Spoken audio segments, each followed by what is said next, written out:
નમસ્તે વિદ્યાર્થી મિત્રો, આજે વાત કરીશું ધોરણ 6 અને વિષય ગુજરાતીના ચેપ્ટર નંબર 2 વાર્તા રે વાર્તાનો સંપૂર્ણ સ્વધ્યાયન પોથીનું સોલ્યુશન મેળવીશું.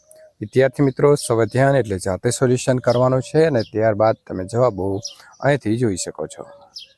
વિદ્યાર્થી મિત્રો, પ્રશ્ન નંબર 1, આપેલા વાક્યના આધારે શબ્દનો અર્થ સમજો અને એક નવું વાક્ય બનાવવાનું છે. માણવું તો અનુભવવું, ભોગવવું, રાજી થવું અથવા તો મજા કરવી. વાક્ય છે કે આંખો બંધ કરી હાથીએ છાયાની ઠંડક માણી. વાક્ય છે નિસર્ગે મન ભરીને પ્રવાસની મજા માણી. ગરમીમાં ઠંડા પાણીનો ઘૂંટ માણતા મને ખુશખુશાલ થઈ ગયો. લુંબે ને ઝુંબે તો લચી પડેલા ફળ. તો આપણું વાક્ય કેવું આપણે બનાવવાનું છે કે ઝાંખી ડાળીઓ પર લુંબે ને ઝુંબે જામફળ લચી પડ્યા. સાંધવું તો જોડવું અથવા જોડી આપવું. તો રીમાએ બોલાચાલમાં તૂટેલી કડી ફરીથી સાંધી અને મિત્રતાને બચાવી લીધી.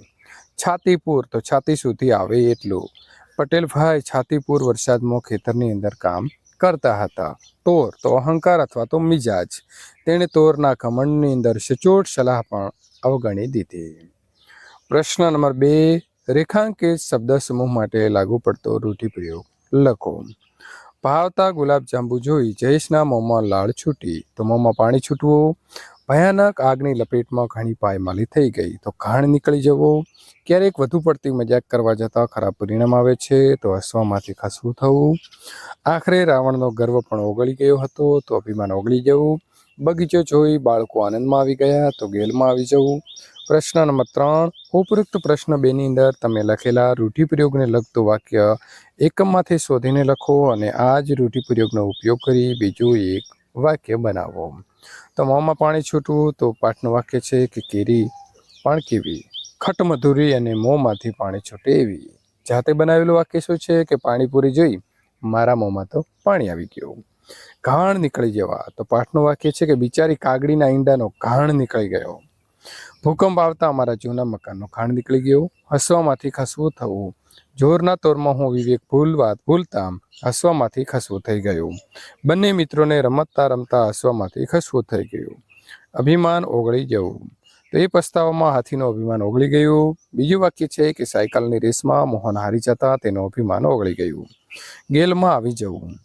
હાથી માથું હલાવતો, કાયા ડોલાવતો, સૂંઢ ઉછાળતો ગેલમાં આવી ગયો. મયંકના પપ્પાએ તેને સાયકલ લઈ આપતા તે ગેલમાં આવી ગયો. પ્રશ્ન નંબર 4, વાર્તા રી વાર્તા એકમના આધારે બંધ બેસતા જોડકા બનાવવાના છે. તો ગીધ તો આવશે ચોકી, કુકડો તો પડઘમ, બુલબુલ તો શરણાઈ, ન્યાયની ધજા તો ચોક, બાજ તો સૈનિકો અને પંખીઓના રાજા તો આવશે ગરુડ. ત્યાર પછી અહીં આપણે મિત્રો વાક્ય છે તેને જોડીશું. કરુણાશંકરે વાત સાધી, ડાળી ઉપર કાગડીનો માળો હતો. એટલે કે 3 નંબર સાથે એને જોડવાનો છે. કમલે તાંતણો મેળવ્યો. તો કાગડીએ નાતને પંચને ફરિયાદ કરી. રતન તો સામે માર્ગ ખુલ્લો છે.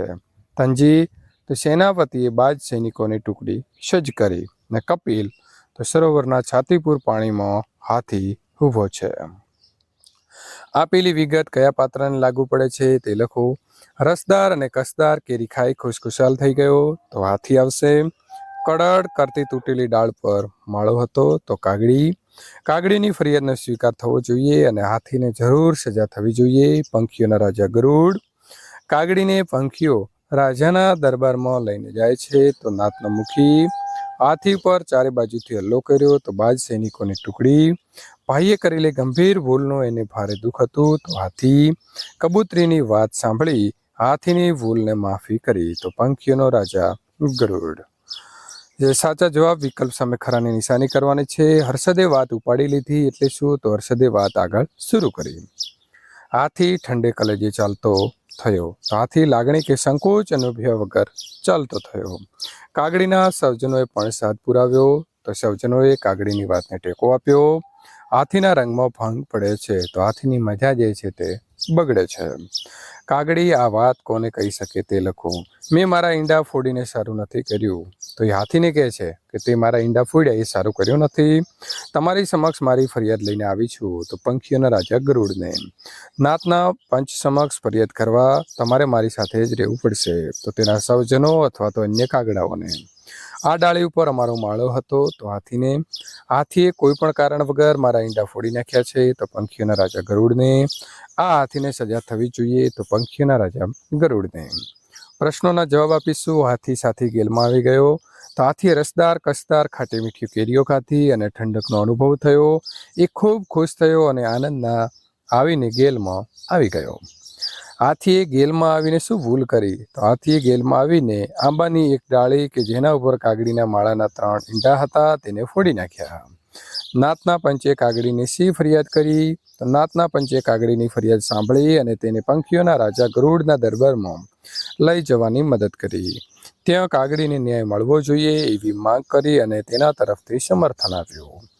સરોવરમાં હાથી શું કરી રહ્યો હતો? તો સૂંઢમાંથી પાણીના ફુવારા ઉડાડતો હતો, સ્નાન કરી રહ્યો હતો, કમળવનમાં ઘમસાણ મચાવતો હતો, ઘેરા નાદે આનંદથી તે ચિત્કાર કરતો હતો. બાજ ટુકડી હાથીને કઈ રીતે હદપાર કરે છે? તો બાજ ટુકડી હવાઈ હુમલો કરે છે અને હાથી ઉપર ચાંચના ઘા કરે છે. હાથી ડરી જાય છે અને ભાગવા લાગે છે. અંતે તે ડુંગરની સાંકડી ઘાટીમાંથી પસાર થઈને વનની જે હદ છે એ હદને પાર કરે છે. કબૂતરી સાથે કલ્પાત કરતી હતી. તો કબૂતરી હાથીની ધર્મબહેન હતી અને ભાઈએ કરેલી ગંભીર ભૂલથી તે દુઃખી હતી. હાથીને હદપાર કરાયા બાદ તે ખૂબ બેચેન રહી. એ હંમેશા ભાઈ માટે ચિંતા કરીને કલ્પવાત કરતી હતી. ગરુડે હાથીની સજા કેમ માફ કરી? તો કબૂતરીની વિનંતી અને હાથીના સાચા પસ્તાવાને જોઈને ગરુડે હાથીની જે સજા છે તેને માફ કરી. કૌંસમાં લાગુ પડતો શબ્દ લખી વાક્ય બનાવવાનો છે. દયા તો એ ભાવવાચક છે, તો એ માનવીની અંદર દયા હોવી જરૂરી છે. ટુકડી તો સમૂહવાચક. બાજ સૈનિકોની ટુકડી હવાઈમાં ઉડી રહી હતી. છોડ તો જાતિવાચક. છોડને નિયમિત પાણી આપવું જોઈએ. હિમાલય તો વ્યક્તિવાચક. હિમાલય એ વિશ્વનો સૌથી ઊંચો પર્વત શૃંખલા છે. રાજ્ય તો એ જાતિવાચક છે. ગુજરાત ભારતનું એક રાજ્ય છે. ઝુમખું તો એ સમૂહવાચક સંજ્ઞા છે. ઝાડના ઝુમખામાં પંખીઓ ચહકતા હતા. રેખાંકિત શબ્દના સ્થાને સર્વનામ મૂકી જરૂરી ફેરફાર કરી ફકરો જે છે તે ફરીથી લખવાનો છે. વિક્રમ સારાભાઈ ભારતીય વિજ્ઞાન અને અવકાશ સંશોધનના પિતા તરીકે ઓળખાય છે. તેમનો જન્મ 12 ઓગસ્ટ 1919ના રોજ અમદાવાદમાં થયો હતો. તેઓએ ભારતીય અવકાશ કાર્યક્રમને વૈશ્વિક મંચ ઉપર સ્થાપિત કરવા માટે મહત્વપૂર્ણ યોગદાન આપ્યું. ભારતીય અવકાશ સંશોધન સંગઠન એટલે કે ઈસરો સ્થાપવાની અંદર તેમણે અગત્યની ભૂમિકા રહી હતી. તેમના નેતૃત્વની અંદર ભારતનો પ્રથમ ઉપગ્રહ આર્યભટ્ટ પ્રક્ષેપિત થયો હતો.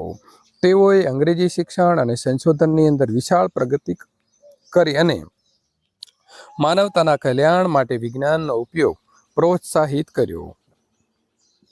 તેમણે પદ્મભૂષણ 1966માં અને પદ્મવિભૂષણ મરણોત્તર 1972થી સન્માનિત કરવામાં આવ્યા. 30 ડિસેમ્બર 1971ના રોજ તેમનું અવસાન થયું, પરંતુ તેઓ છોડી ગયા તે વારસો આજે પણ પ્રેરણાનો સ્ત્રોત છે. તો વિદ્યાર્થી મિત્રો, આ પ્રકારના સોલ્યુશન મેળવવા માટે નીચે ડિસ્ક્રિપ્શનની અંદર આપેલી જે લિંક છે એના ઉપર ક્લિક કરીને આગળનું સોલ્યુશન મેળવી શકો છો.